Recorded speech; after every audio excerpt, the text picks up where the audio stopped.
Atlanta is divided by an invisible wall. Ponce de Leon is one of Atlanta's busiest streets. Street names change from either side, cutting the city in half. Juniper changes to Cortland, Monroe to Boulevard, Briarcliff turns to Moreland, Charles Island changes to Parkway, and Argonne changes to Central Park. Although they are the same road, the name changes are remnants of Atlanta's segregationist history. You may know Ponce for its market, but it has a more complicated history. Ponce de Leon Ave is an invisible, racist wall. We went to the streets in question and asked the community how much they knew. You noticed that the street names will change along Ponce? Did you? No.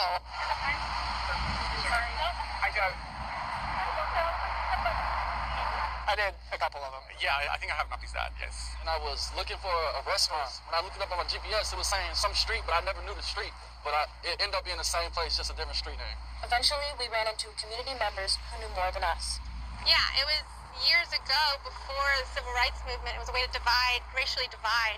Plenty of street names and monuments around here that need to be taken down. Yes, sir. Destroyed. Yes, sir. Got rid of. Yes, sir. If you were affluent, probably white, you lived on Monroe. If otherwise, you lived on Boulevard. Yeah, same with Parkway and Charles Island. That was kind of the proverbial railroad tracks. Yeah, the history is totally racist. For that white is the black side of the road. This was the white side of the road.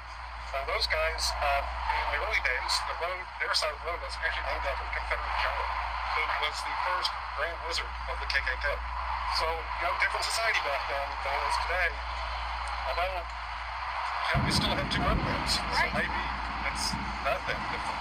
To get a first-person perspective of the street's history, we spoke with another well-respected community member. Hello, my name is Antoinette Wiggins, and I was born and raised right here in Atlanta, Georgia, on August 3rd, 1957.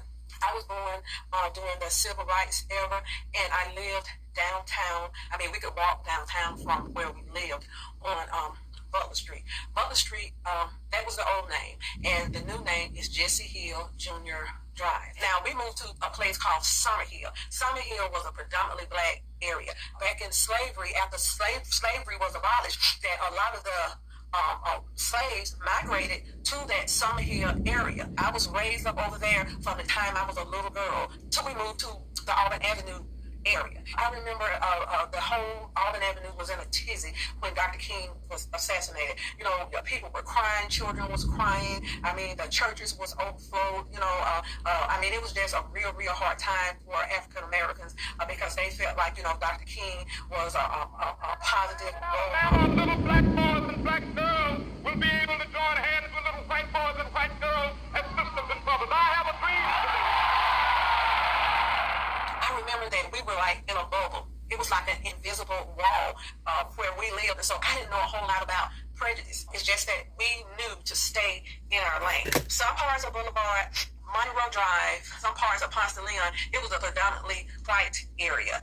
We said, I think a lot of Jewish people stayed there too, but it was a predominantly white area, and that area was off limits. There was an invisible wall to where black people knew that they could not go, and they was not welcome going over on the other side of Ponce de Leon. Black people could go there if they were working as maids back in then. You would have to work there as a maid, but you was not welcome to own a house or to live in that particular area. We had a friend that crossed the line, and I remember everybody where we were living, they were screaming and crying, and we didn't know what was going on. And some Caucasian boys, they hung him in a tree. And that's when prejudice really got real to me, because this was a young kid. He was maybe 15, 16 years old, and he was hanging from a tree. In school back then, you wasn't really taught a lot about black history, and so only thing I know is that I was not allowed to go certain places down there on the Ponce de Leon area, in the Monroe area. They just didn't want black people down there, and that's just the way it was. So my happy place was Butler Street, Grady Hospital area, the Sweet Auburn Curve Market, used to call it the Cub Market, and Hurd Park. Those areas was our safe haven. And I honestly think if there are streets that have names of slave owners, they should be changed. The names should be changed. I go down on Ponce de Leon to shop. You know, they turn the Sears building to the Ponce City Market. We go down there to shop, and I feel free going these places now, you know, being an adult, and I see, you know, mixed races down there all the time. So I don't feel uncomfortable. I don't feel afraid to go down there now. But I think everybody who owned a slave, if their name is on anything, it needs to calm down. Yeah, I took this to a couple city council members to see if they'd have a public conversation as to whether or not these dual road names are still acceptable to them, recognizing that they know why the two names are in place. And they said no, they wouldn't have that conversation.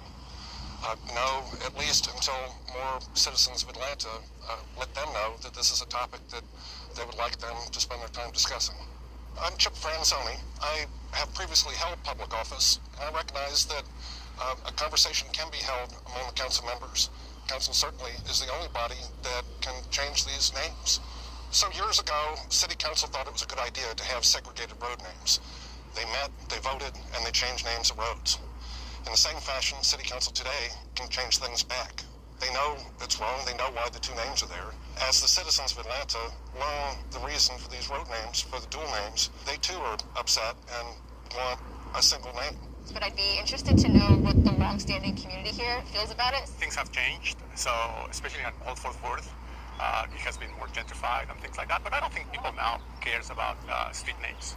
If it comes down to segregation and the questions whether the street names should change, yeah, why would we keep old school tactics that divided the city specifically? It doesn't matter what country you're in, this is what they do. Yeah. If you're in England, they do it here. So We need to realize it's 2021 and it's time to make changes, but to do it where we still respect where we all kind of came from. You know, what brings everybody together, you know, Virginia Highlands and Morningside, Old Fourth Ward, what brings us together is our kids all go to the same school, right? Or we end up in the same high school. It would make a statement. Like, we're not, like, let's do away with divisions. I would prefer to change, and if they do change the names, they have to, like, do some type of event or some type of public thing where it makes it well known of why they changing it. Not just to change it, just to change it. Something that's going to speak up for why they changing it and something impactful. Change it to something impactful. We need a conversation at the City Council for them to decide, is it okay or is it not okay to continue with these segregationist roads? You can do two things to help us. One, spread awareness, let more people know about the issue, why there are two names, and share that on your social media or through emails.